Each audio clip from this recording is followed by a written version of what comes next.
guys, agla attar. We will be talking about our next attar, which is the Hulk, the green monster, Rue Khus. So this is vetiver. This is made from vetiver roots, and it's really thick. So what I'm doing, I'm just showing you how thick this attar is, and that is what decides the price, the thickness of it.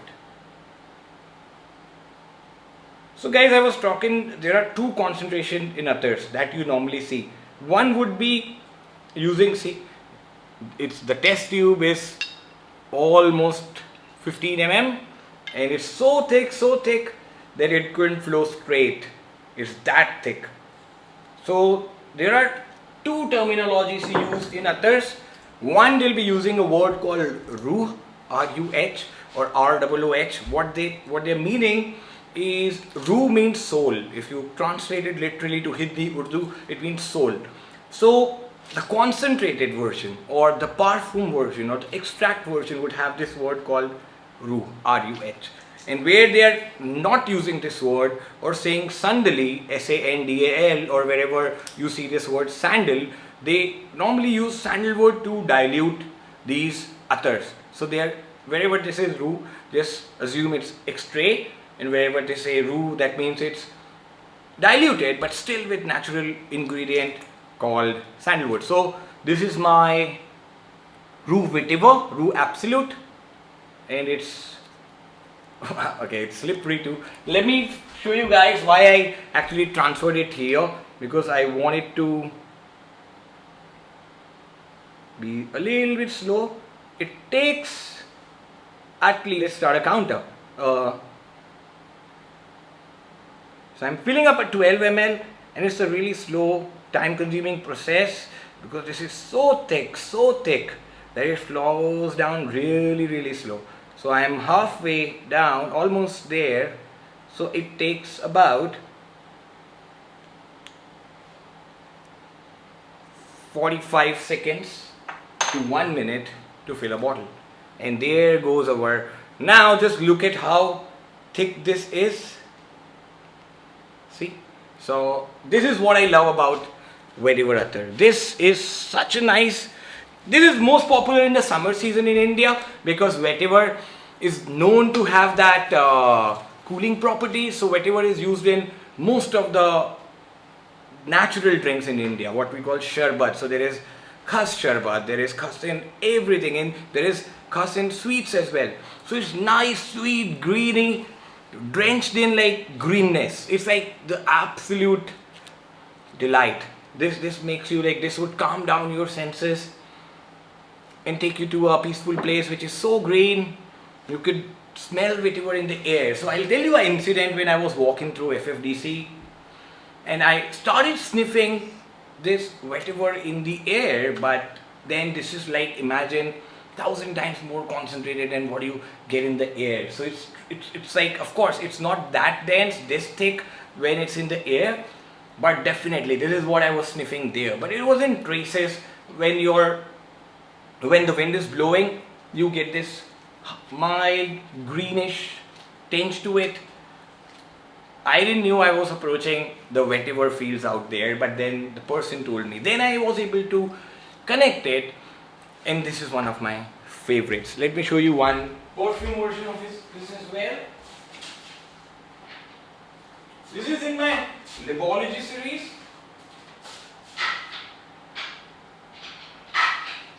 And this is called 77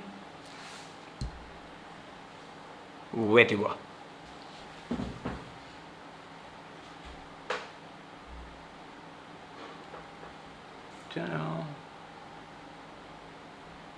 Right, so there we go. So it just says, it's a very basic presentation, it says VE here. So what it is, it's a mix of amber, spices, and lot of woodiness. There's clove wood to it as well, and it's topped up with 5% of the vetiver which I showed you. What does that mean? That I came up with 200 grams of base, added 10 grams of this. That means only this much has gone into it. And the whole juice, which was slight brown, turned into green. But it doesn't stains the cloth green. I tried it. Let's spray it. So this is like how, if you want to explore this same vetiver in attar or the spray version, wow, this is so green. At the same time, the dry down is masculine because I've used YSL M7 as the base. So what I've done, I've taken like the whole M7 oil, which is discontinued, and I found it so masculine, so raw and so thirsty. Basically, it smells a lot of leather, dust kind of in air, and added vetiver to it. So it has gone into a very different direction. But yes, if you are a fan of those kind of scents like YSL M7, and if you can imagine M7 with vetiver, this is the one. So we were talking about vetiver. The next most popular I'll be talking about is Shemama. So let me explain what Shemama is. The Shemama I'll be using here, right now I'll be showcasing about 3-4 types of Shemama. This is the one I have, which is the darkest one. Then there is one Shemama which is a bit lighter. So I'm showing you what Shemamas I have. So I have been collecting them. Then I have another commercial one here, but I think we won't be able to see. I think I'll show you. I have a test tube. I'll show you the card. This is the commercial one. So this is also natural. What differs in Shemama, I'll try and explain you that what makes Shemama so special. It's the same story, the amount of ingredient going into it. So I'm showing you the basic Shemama. This one I use in my Shamanic Shemama blend. So I made a perfume out of it. It's called Shamanic Shemama, which is exact same fragrance, the attar, in the extrait format. So I've just added a premix to it and made a perfume out of it. So if you look at it, it looks slight fluorescent yellow, brown yellow fluorescent, and it actually looks like a spice blend. So what Shemama is a spice blend. So every family come up with their own amber. How I said sandalwood is used in most of the, as a dilution, as a, what do you say, solvent, natural solvent, to give other attars a stable base. So that is for basic perfumes. Now we are coming to complex attars, or those were like the level 1 attars. So what I did with the first set, we had the level 1 attars. Now we are coming to complex blending. So what Shemama is every house's own amber. So that's how we speak in French perfumery as well. Every house has their own amber. Guerlain has their own amber. Dior has their own amber. So they have this common thing in all of their perfumes, that is called DNA. So this is the amber. In very layman term, I have. Okay, so what I was saying, Shemama is like every house's amber. So you go to those households, every house has their secret recipe that they use as base of their complex perfumes. So this is the most basic Shemama attar. So what is ingredient, like how you define, classify amber? It has no definition at all. It's something that smells orangish, something that smells golden, translucent, spicy is called amber, right? So is the color. If you look at the color, this is amber. So when I say I'm making a really big claim, because no one has did it before, Shemama is amber. Shemama is actually the amber as the utility, because every perfumer has their amber they use into their perfumes, right? This is the very basic. How does this smells? So this definitely has sandalwood in their base. Then there is a lot of spices. To name spices, the most popular they use is henna or mehendi. They use the most. Then they use patchouli. Then they use a little bit of vetiver. They use cardamom as well. Then they're using cinnamon. Then they are using all kind of others. Imagine when I say, but that recipe is their secret. But this is what I smelled in most of the Shemamas. And to define Shemama, I would say Shemama is a spicy blend which has woody base to it with some incensey vibes. That is what I would say my definition of Shemama as a genre. It's a genre of a fragrance, like how amber is. Same way, what is so similar between Shemama and amber, that sometimes, most of the times, you would be able to use that word together. Sometimes only in one condition you can't use it, as you can say Shemama is not amber. Is only one situation, that also I'll tell you. One thing, of course, the color is amber, so definitely you can say it. Second thing, like every perfumer has its own amber. Same way, one perfumer's amber is like really dry and airy, while other perfumer's amber is like really smoky, thick, evil. Why there's so much of difference? So every perfumer has their own style. So in Shemama as well, every family have their own amber or a base or a style that reflects in their every blend or a DNA. So there is a legacy to it. Same way here in amber, there is a legacy to it, the DNA to the perfume. So this second reason why I say Shemama is amber. The third reason, they are using a similar kind of ingredients, spices here. They might also have oud in Shemama if they are going into expensive. There is oud in amber as well. There is sandalwood in amber as well. That is what makes a third point when I say it's similar. Then why you may say it is not similar is, any house may come up with, let's say, mitti and something else that changes the definition of Shemama. What I'm trying to say here, I'm saying this is my Shemama because I am in Kannauj, but I am not using any of the amber ingredients or any of the spices in it. What I'm using is more gourmand elements to it. For example, I have used more notes like bergamot. I've used cardamom. I've used rose in it. I've made it like more rosy and oriental. So it really depends on the influences, the cultural influences there. So a Middle Eastern perfumer may come up with like really dark Shemama, which might not go into amber side of Western perfumery, while some perfumer might come up with a very floral Shemama. They might use rose, tuberose, then there is champaka as well, there is jasmine as well. So they might come up with like something really white floral. Amber perfume cannot smell white floral, right? They may, but then, if something straight off white floral, you would never think of something like amber or Shemama. So that's where, I've thought about it for over a year, and these are some points around it. Now, Attar Shemama के बारे में. So अत्तर Shemama आप देखेंगे बहुत type के Shemama available है market में. Shemama A, Shemama B, Shemama A grade, B grade, Shemama super, Shemama super super super. तो Shemama भाई आखिर है क्या? So Shemama की हम बात करेंगे. अब मैंने जो अपना पहला आपको ऑयल दिखाया होता है सैंडलवुड, उसको यूज़ करते हैं एज अ बेस, रोज़ अत्तर में भी, खस अत्तर में भी. वहीं Shemama ये हुआ काफ़ी बेसिक ब्लेंडिंग, जहाँ पर आप किसी अत्तर दुकान पे जाते हैं और बोलते हैं भाई साहब मुझे चमेली का अत्तर दिखाइए, मुझे मोगरे का अत्तर दिखाइए, मुझे गुलाब का दिखाइए, संदल का दिखाइए. वो हो गए बेसिक एलिमेंट्स, नोट्स. फिर कुछ कस्टमर थोड़े एडवांस है, वो जाके बोलते हैं मुझे जन्नतुल फिरदौस दिखाइए, मुझे मजमुआ दिखाइए, मुझे Shemama दिखाइए. तो ये हो गए थोड़े कॉम्प्लेक्स ब्लेंड्स. जन्नतुल फिरदौस की बात करेंगे तो उसमें काफ़ी हद तक थोड़ा वेटिवर, थोड़ा रोज़, स्पाइसी ब्लेंड है. और वहीं पर हम किसी और Shemama की बात करेंगे तो दैट इज़, कभी आप इमेजिन करें, जब मैंने पहली बार Shemama स्मेल किया, तो मैं उदयपुर से हूँ, तो वहाँ एक बहुत ही फेमस टेम्पल है श्रीनाथ द्वारा. तो श्रीनाथ द्वारा का प्रसाद बहुत फेमस है. तो उसका प्रसाद इज़ मोर लाइक फ्लोर, कुछ आटे का मिठाई जैसा कुछ बना होता है, पर उसका जो फ्रेग्रेंस होता है केसर का फ्रेग्रेंस, केसर आप समझे लो. तो जब मैंने पहली बार Shemama लगाया तो ये प्रसाद लोग बाहर भी मंगवाते काफ़ी. कितनी भी बार आप कभी भी जाएंगे तो बोलेंगे मेरे लिए लेके आना. सो इतना पॉपुलर है. जब मैंने लगाया मुझे उस प्रसाद की याद आई. So what does that mean?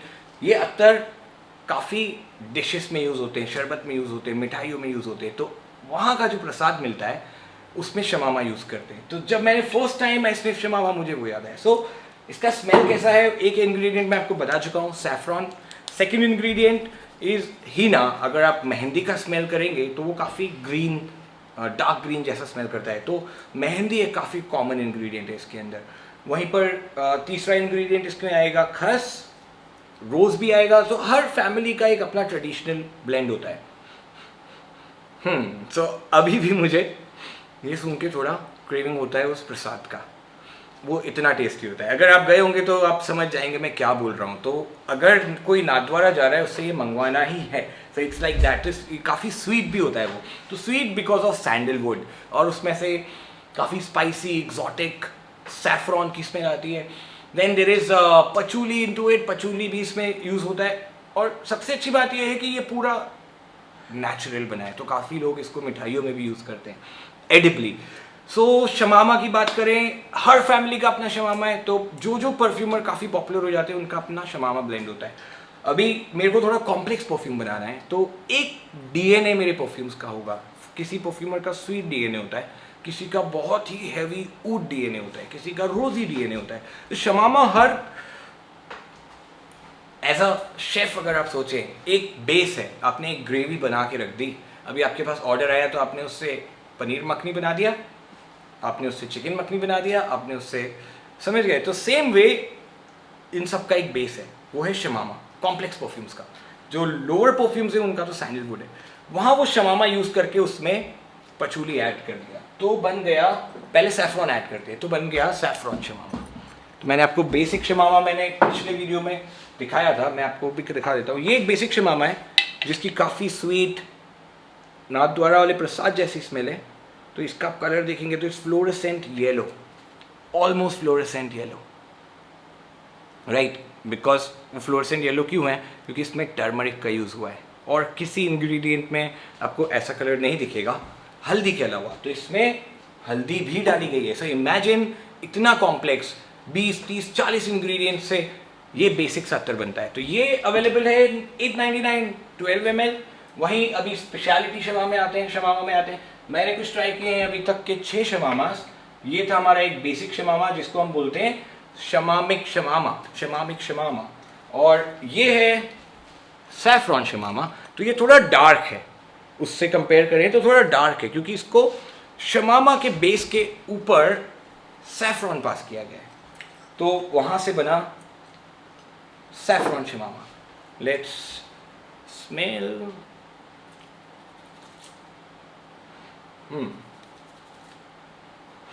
अगर आपको कितनी बार अत्तर लगाते हैं तो कभी आपको नहीं आती स्मेल, तो आपको उसको और घिसना पड़ेगा स्किन टू स्किन, ताकि थोड़ी और हीट प्रोड्यूस हो। यस, तो ये कैसे डिफरेंट हुआ? इसमें लगाते ही थोड़ी केसर की स्मेल एकदम ज़्यादा आ गई, तो ये काफ़ी रिच है कंपेयर टू प्रीवियस वन। अगला हमारा एक शमामा आ गया, ये किसी और परफ्यूमर का है। अभी ये परफ्यूमर बहुत डार्क परफ्यूम्स बनाता है, हमारा मशकूद भी उन्होंने ही बनाया है। इसका नाम है टोबैको शमामा। तो इसमें रियल टोबैको यूज़ किया गया है। एक बेसिक शमामा बेस के ऊपर टोबैको लीव्स को हीट करके फ्यूम्स को उसके अंदर से पास किया गया है। तो आप कलर ही देखेंगे इसका तो काफ़ी डार्क कलर है। If you look at this, let's rub it and sniff. Ooh.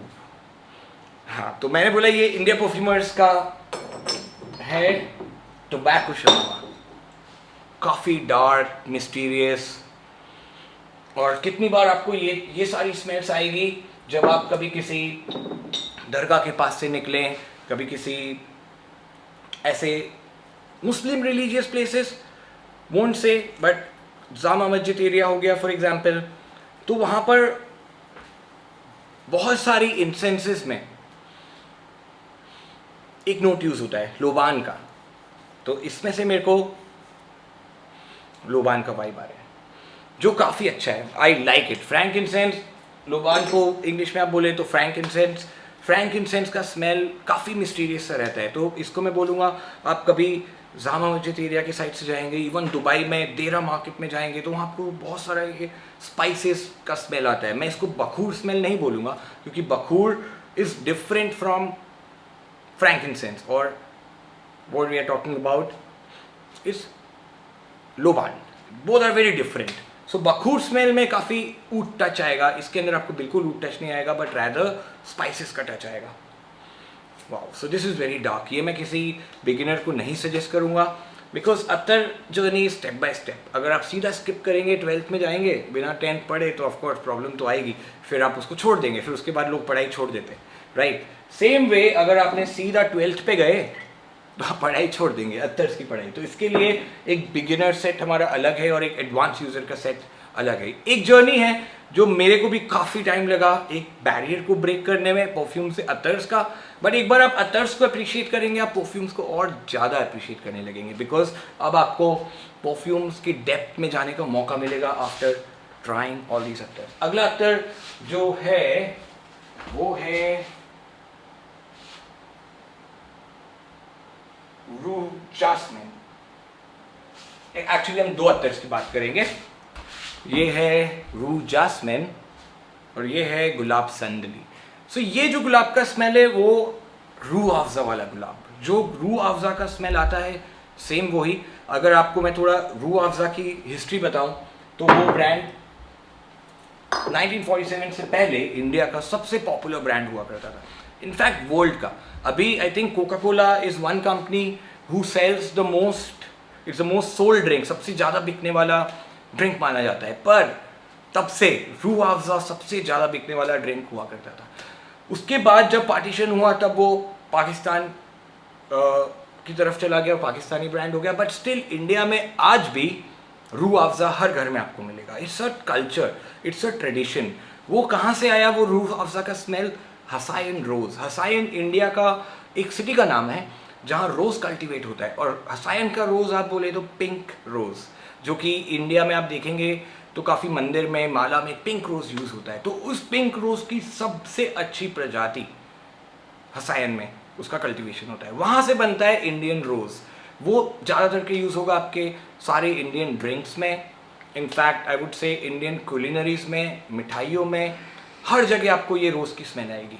ये जो इसका वर्जन है, जो हम संदली गुलाब की बात करते हैं, तो अगर इसका आप एब्सोल्यूट स्मेल करेंगे तो वो काफ़ी स्ट्रॉन्ग होता है। तो अगर आप रू गुलाब की बात करें तो उसका कलर कुछ होगा इससे थोड़ा सा, ये थोड़ा कैसे टोबैको की वजह से येलो शेड में जा रहा है, इसी को आप थोड़ा सा रेडिश शेड में लेके जाइए, नॉट पिंक बट इस वाले कलर से थोड़ा सा और dark, but not yellow dark, but like amber dark, तो वो वैसे कलर का होता है। दिस इज गुलाब संदली। तो सैंडलवुड के ऊपर इन्होंने रोज फ्यूम्स को पास किया है और उससे बना गुलाब संदली। सो ओपनिंग इसका काफ़ी स्वीट रोजी, काफ़ी भीनी भीनी सी जो रोज़ की खुशबू आती है। अगर आप अपने बचपन में लक्स पिंक सोप को याद करें तो एग्जैक्टली वही स्मेल, बट ड्राई डाउन में ये थोड़ा स्वीट और वूडी हो जाता है।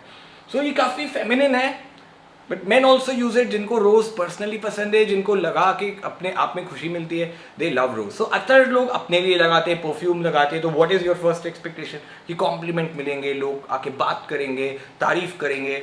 पर अत्तर वालों का ऐसा नहीं है, उनको अपनी खुद की इनर पीस अपने अंदर के लिए। सो रू,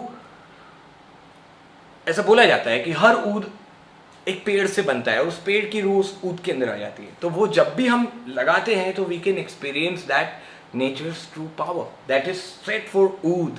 सो oud is very complex. I would say attar journey का जो आखिरी पड़ाव है वो आखिरी नहीं बोलूँगा, क्योंकि उसके बाद 100 तरह के ऊद भी आ जाते हैं।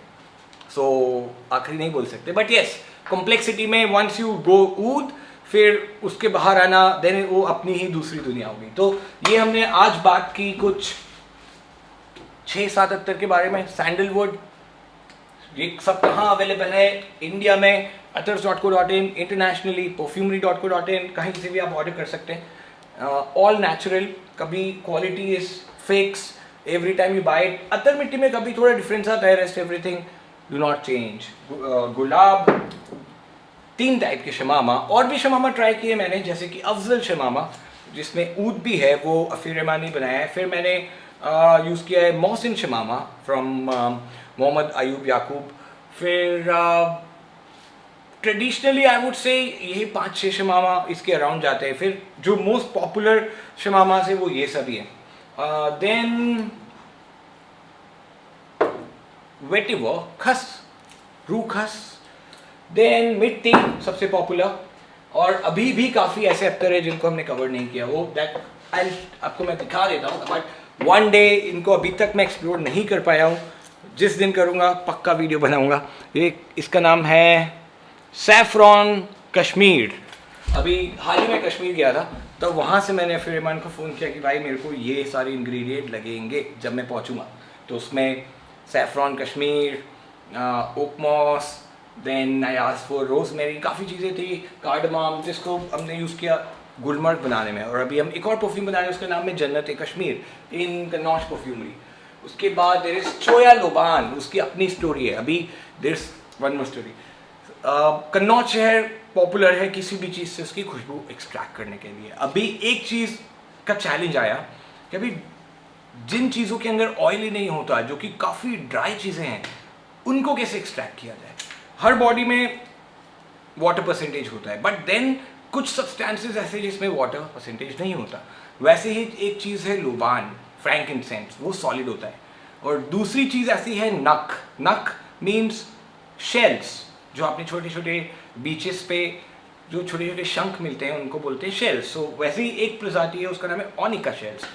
तो नक बोला जाता है उसको, वो नाखून की तरह हार्ड होते हैं। अभी दे हीटेड, वो उसको एक कोयले की लेयर पे हीट करके उस प्रोसेस को बोलते हैं चोया, चोया प्रोसेस। अगर आप चोया प्रोसेस यूट्यूब करें, मैंने अभी तक विटनेस नहीं किया है तो इसके बारे में ज़्यादा नहीं बता सकता, पर मैंने देख पे पूरा रिसर्च कर दिया है। नेक्स्ट चोया पे रिसर्च करेंगे। सो चोया इज़ अ टेक्निक। उस टेक्निक से ये जो अत्तर बनाते हैं, जैसे कि लोबान का अत्तर, तो उसको बोलेंगे ये चोया Loban. Choya Loban is incense, so it's attar of frankincense या लोबान का अत्तर।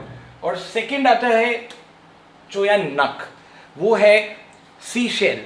तो काफ़ी क्रीमी, कितनी बार काफ़ी लोगों को वो इतना प्लीजेंट नहीं लगता, क्योंकि आप कितने लोगों को सी फूड की स्मेल से अच्छा नहीं लगता। तो वो एक it's like shell is coming from sea, तो उसका काफ़ी वाइब इज मरीन वाइब, काफ़ी क्रीमी मरीन सा। सो फर्स्ट टाइम मैंने स्निफ किया, so I was like shock of my life वाला फीलिंग था। बट फिर मैं जब वापस आया, अराउंड 80-90 लोगों को मैंने वो ऐसा सैम्पल भेजा, सब ने वो ट्राई किया, एवरीवन हेटेड इट।